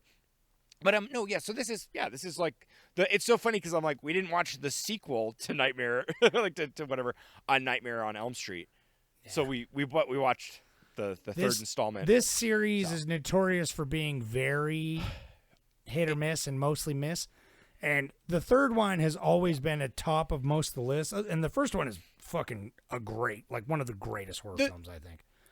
The first one is it so earns good. It earns it like so hard. We go listen to that episode. We loved that movie. Yeah. And so I'd seen the third one. It's one of those things where it's just like I definitely seen it at one point. I remember, but I only remember bits and pieces of it. And like I remember the kills and like the asylum and everything. But I was like, that'll be a good one. It's easy. It's Freddy. You know what I mean? We got Chucky. We got Freddy. Like I'm like. For the week of, like, let's do it. I'm happy the vibes, I watched it. Like, it's getting like in the Halloween vibes. I really liked it. It's like it's kind of the one thing I like about these movies is like they tackle like it's like I like the teen aspect of it. not in a creepy way, but like Sure. it is fun. It is fun that it's like a group of kids and they're the ones that kind of have to like fight Freddy. Like that's like, cause that's Freddy's thing, you know, but, it just, I don't know. It's always interesting and fun. And like, I could see like watching these, like when I saw A Nightmare when I was younger and a teen, it like resonated more. And so like watching them now it's fun to like kind of see that and have a nostalgic spot for this. But And now you really, well, I really liked the premise of this movie though. I actually did. Yeah, it's cool. I thought it was really good. And it was fun to bring back, you know, how they brought her back. It's like, it's a very simple premise where it's like, she's a character from the first movie that knows about Freddy, and so because of that trauma, she got into like dream science. I guess whatever. It's a good sequel. That's the thing too. It's like it takes the premise, goes farther with it, while also staying connected to the first one in a way that matters, but not in a way that alienates people who may have not seen it or may not remember. Because it's like you get everything you need.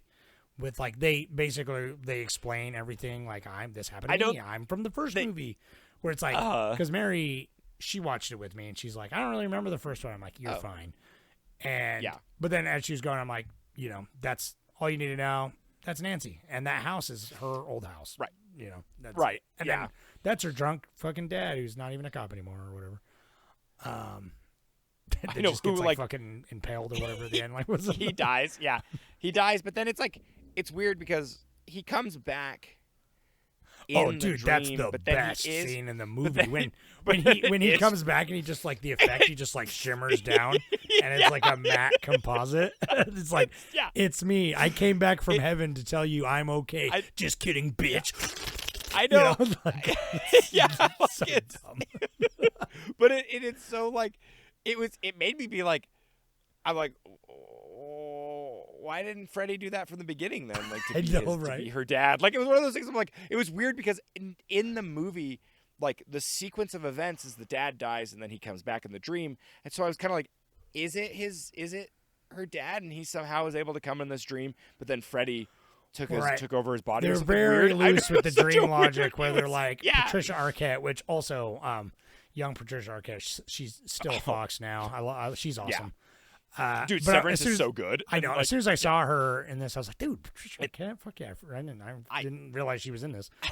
But she's got magic dream powers that would like change the world. Dude, that's something that I actually. It's funny because when we were watching, but she's crazy. I was like, so nobody. I was like, one of the. Well, dude, this is like Stranger Things totally took from this heavily. Oh, yeah. Like there's such a like. That I mean, just probably from that Nightmare, but like I don't know, the Upside Down and like having this group of kids that kind of have like one has a power and then they kind of have to like work with each other. But my only like big gripe with this is the fact that like they kill. I mean, the scenes are beautiful. They're epic. I love the puppeteer. They kill him with like his, you know, they make him a marionette. That's beautiful with his like tendons. But and then they kill the like. Cigarette girl, whatever. I don't know, the dirtbag. They kill her with TV. She wants to be a movie star or TV star, and which is funny because she shoots for I want to be on TV, not like in the movies. But anyways, but then he like that TV that comes to life is really sick. It's like it's fun. That's the number one thing you come for. I like the worm Freddy that's like eating Patricia Arquette earlier, and she brings her in. Yes, the worm's beautiful. Like all the my biggest gripe. I'm getting to the effects are amazing, but I'm getting to the gripe, except for the CG. But I'm getting to the gripe. Oh, sure, yeah. I didn't even care about the CG, but it was kind of annoying because I was like, you could easily have just done this practical. But my God, the fact that they killed two of the like quote unquote main kids, like they had a lot of lines. They were in the group a lot. They were integral to the plot essentially. And I understand like you had to kill somebody, I guess, to kind of like make the other like, you know, doctor against them, you know, like that was that for that subplot. But like, I was so mad that you killed them in like the real world. Like they didn't get to go to the dream world and like kick butt and then like die there. You know, I don't know. It bummed me out. I was hoping that like all of the group would get to go to the dream world and fight Freddy. Like that was like the whole. I'm like that's like the premise it was of this. It's sort of anticlimactic too because it's like they're getting their empowerment. It's Dream Warriors, right? Which is cool, and it's like. They sick. go into the dream logic, and like the nerd kid who's like paralyzed, and he's like, "I'm the wizard," and becomes a wizard and uses his fucking Dude, he is cool the drawn wizard, on dude. magic. Yeah. It's great, you know what I mean? But it's just like Yeah. I'm like ready for them to come together, but they immediately get all separated. I know what they got, And, and they like, get picked like off. murked. Like, yeah. Like immediately. I know it's one of those. Yeah, it was kind of like there was no the tension. I mean, that's kind of the thing too. Is like they don't do great. Even in the first one, it's kind of like that Well, tension. and they between spent them way and too Freddy, long like, with the dad and the psychiatrist going on their side quest to like. But I'm gonna use the sound clip. Mary's like, "That's pretty metal." Yeah. When they like find the nun, and she's like, tells him Freddy's backstory, where it's like her mom. He's the bastard son of 100 maniacs, you know, because she just got like she's like Yeah. the nun that got like raped by all them in the insane asylum. Yeah. It's like, that's good stuff. But That's- it's yeah. like we No, spent that's like- yeah, so long with those guys, and I'm like, get back to the dream stuff, and they're just like I know. the skeleton, the fucking stop motion skeleton, Dude, it's like in the that- junkyard is awesome. My but, favorite part. Yeah, it's like, it's cool, the but, skeleton- but I'm oh like, no, get I back meant to the dream stop motion stuff. Freddy. Oh yeah, the when puppet. like the Yeah, puppets that he builds, you know, and then it comes down that I'm like, yeah, that's the best. Yeah. give me more of that. Like that's what I love about these movies is like it really is like They can I get I really can forgive creative, these. you know. Exactly. I forgive it because I'm like dream logic, shmeem logic. I just want to see some fun kills. That's what I'm here for. And it was a plus that like, you know, the kids in it were pretty good actors. We're good. And so, it was like, a solid I liked them. story, an interesting premise that took Freddy, Yeah. who was already an established character by this point, and utilized him well.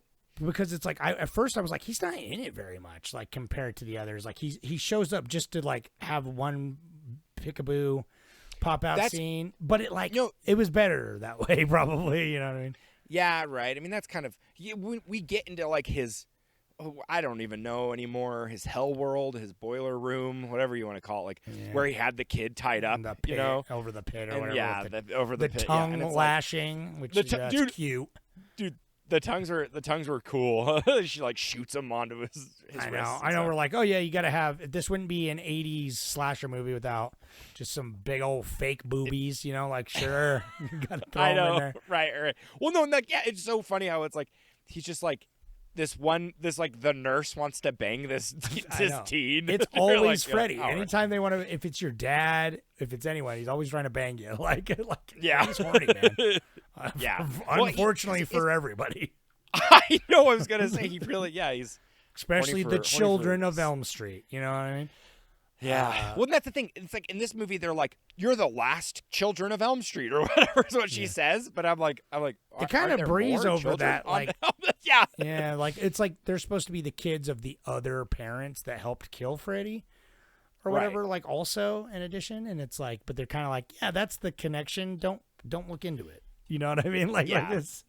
rare. Because it's kinda like they're they're already you remember just the there. premise, Yeah, they're already Yeah. just there, you know what I mean? But right?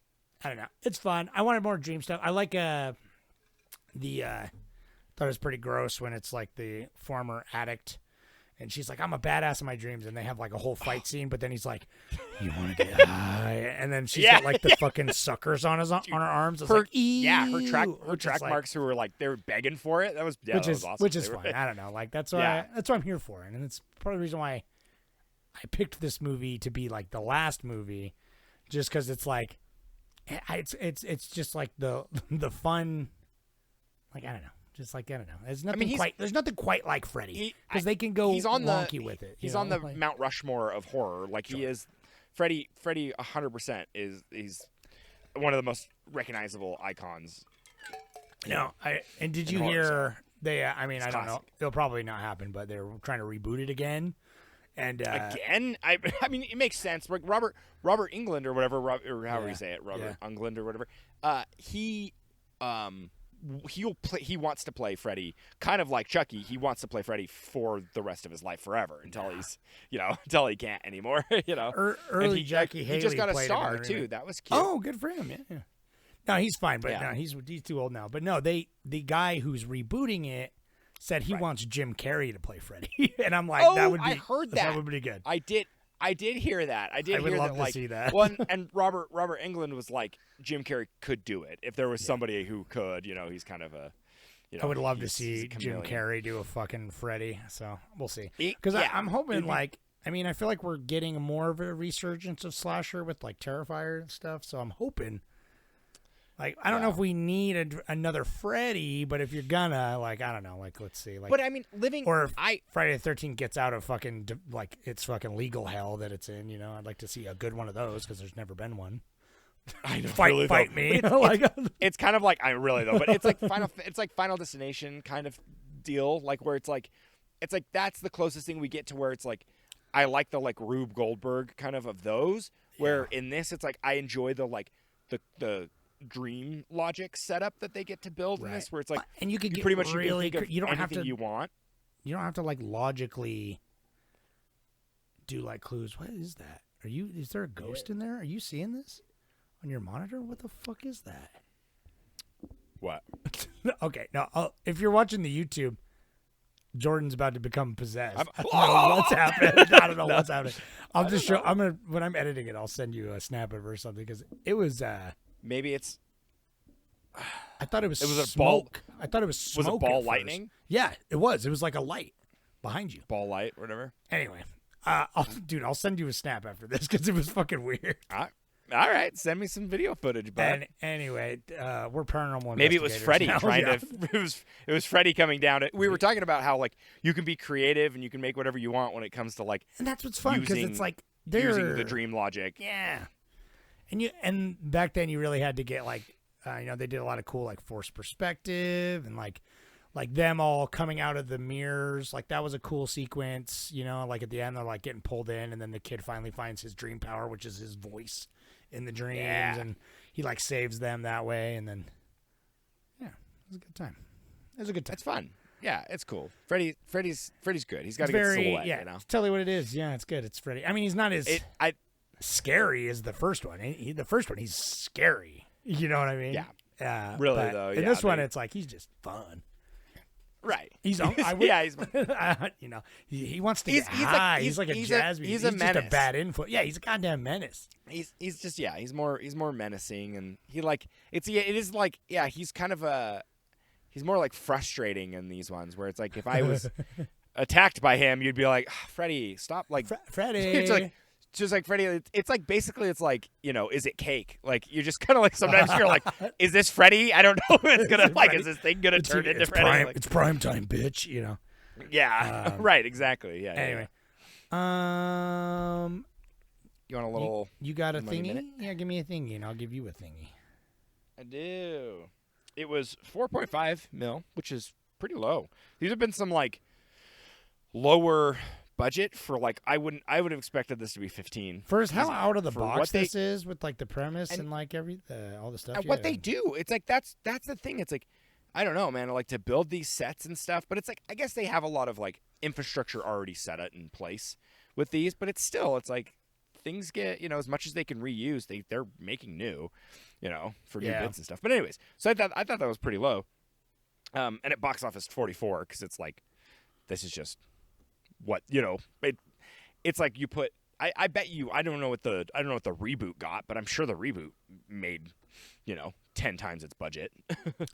Yeah, maybe. I mean, the reboot sucked, except for I know, but it's Earl IP. Jackie Haley. He was good. I thought as Freddy, but that's all I had going for it. Unfortunately, but yeah, that's cool. Since this is the last one, I'll read a couple. I didn't actually read any of these. I'm realizing none of them are upvoted by me, so I haven't read them.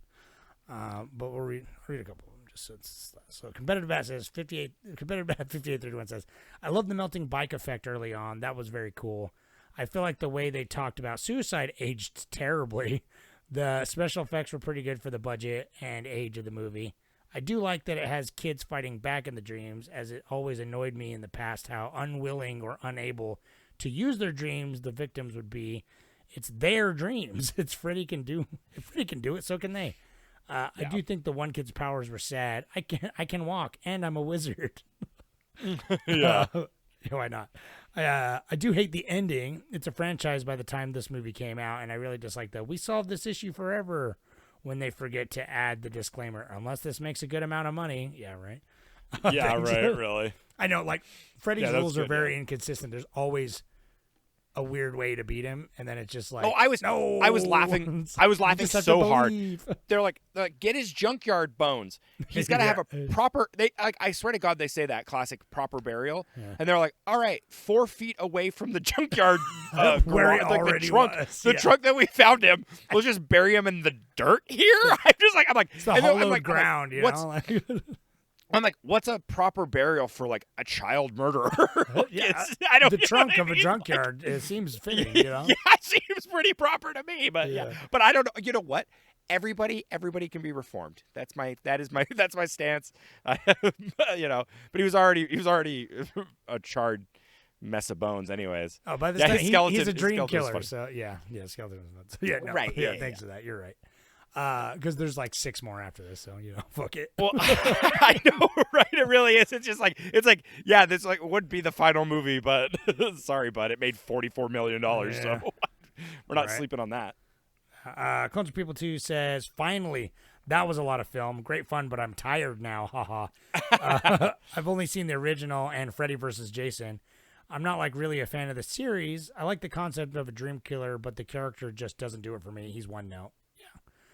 There's some cool nightmarish visuals and a lot of good and practical effects, but I don't engage with the plot or the characters. It's not awful. I just found it hard to be interested. I totally get that perspective. Like Freddy's whatever. Yeah. Like that's why I'm like, Chucky does it better, and the concept of Freddy is really good, but they really just kind of fucked it up, I think, in the sequels. Yeah. And which is why I want to see Black Phone 2 because he just goes full Freddy and he's like more interesting. I don't know. As a character. Yeah.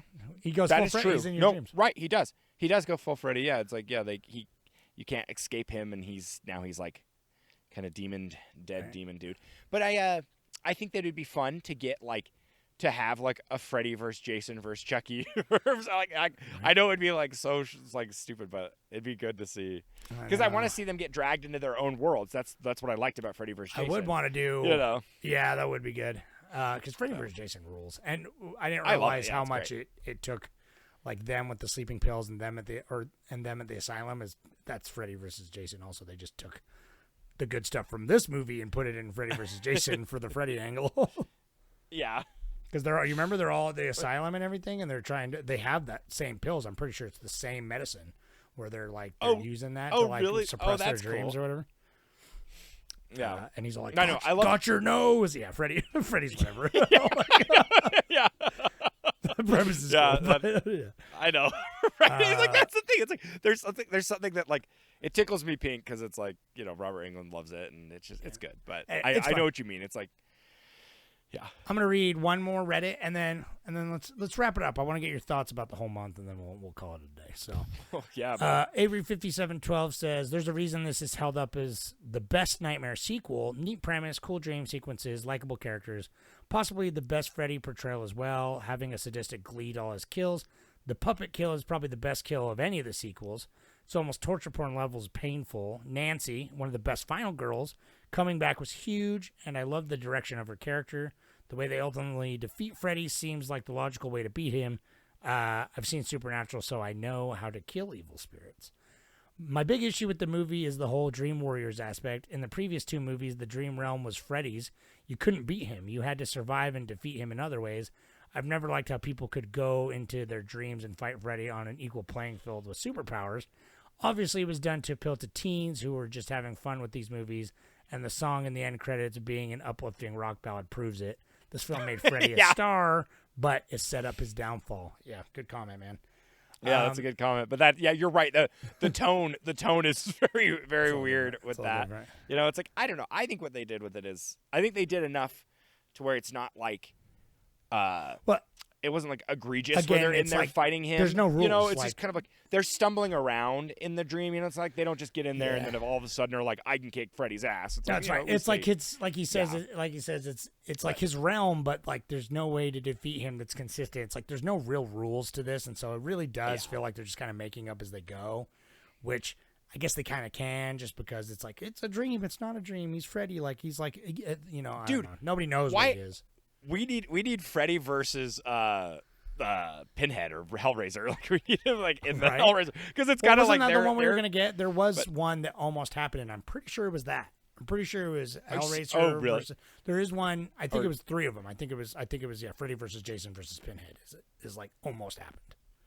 Oh, that would have been pretty sure that was. That would have it. been sick. But you can't. I mean, you can't, dude. Like you can't fight. You know, the Hellraiser guys when it's Cenobites. Like you can't. It's like they're. I mean, I don't know. I guess Freddy kind of. That's what he lives in the realm of like hell or whatever you want to call it. I don't know. Whatever it is, yeah. who even knows? Yeah. Anyway, But yeah, dude. that was fun, dude. Horrortober down.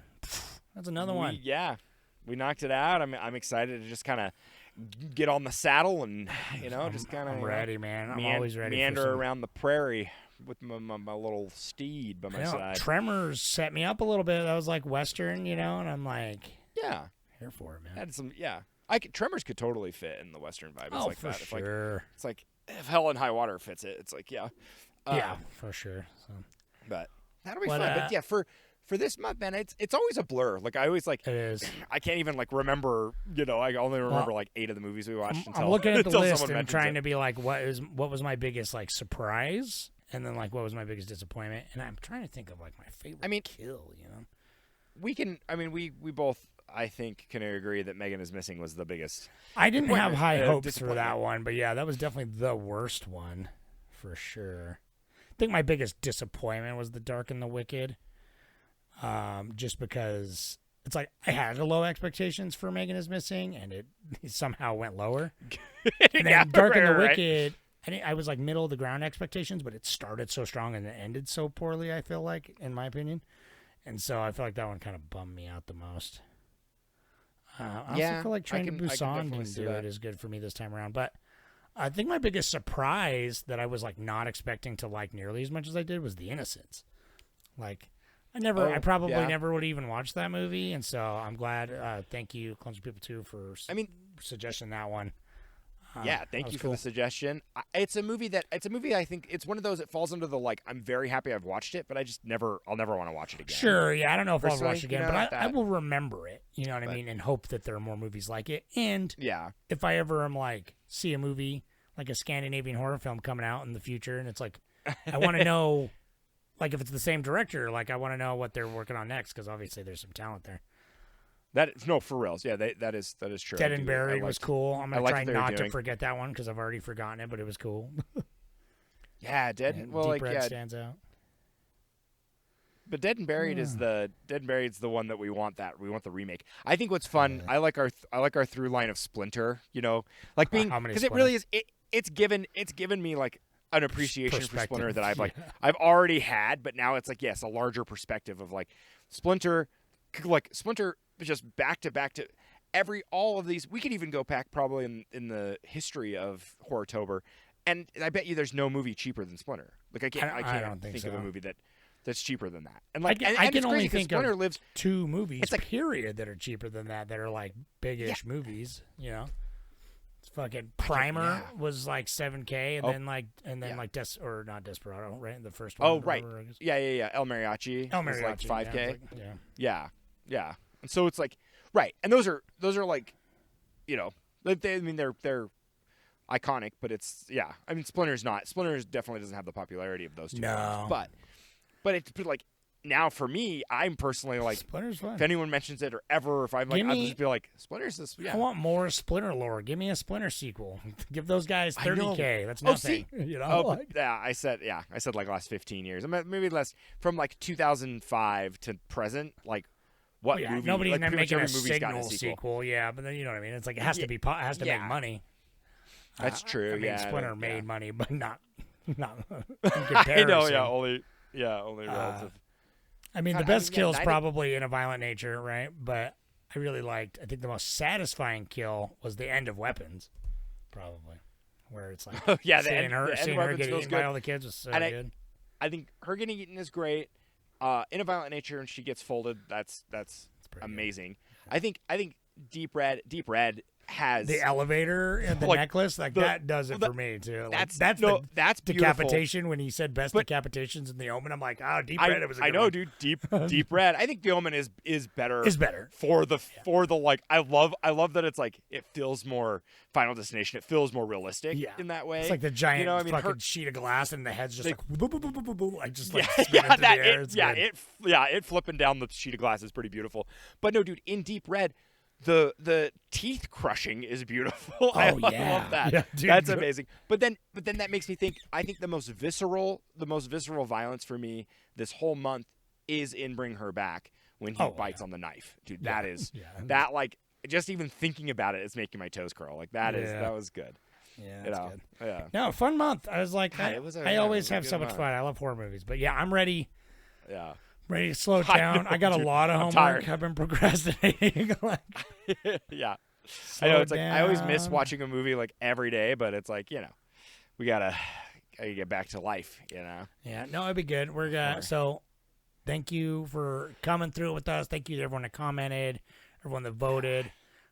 Only, 362 days or whatever till next time. Till our next one. I don't get your like your list going in your mind already. Be here before there's always we like a fucking know movie it.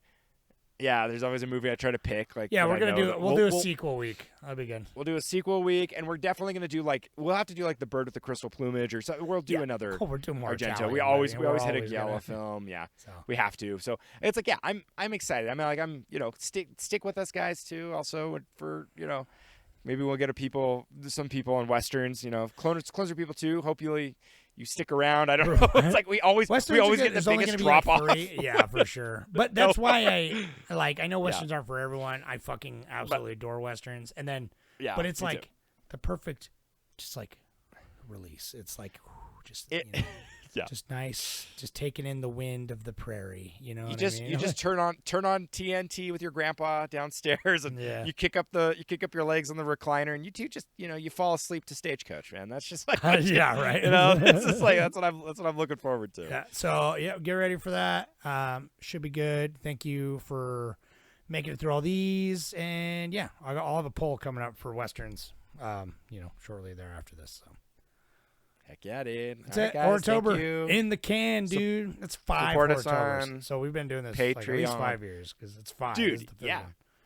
No, we had to have so then it's been 5 years. Yeah, we've been doing this for 5 years. That's awesome. All right. We got some episodes out there. We'll friends, never so stop. Check us out. Yeah. No, I mean, I don't know. I don't know what would. We'll never happen run out of this time. movies. We'll just get some real deep cuts, or we'll just keep forgetting that we've watched anything. We'll never run out of films, but No, there we never are will. like thousands made a year. Well, so we're already we're forgetting. good.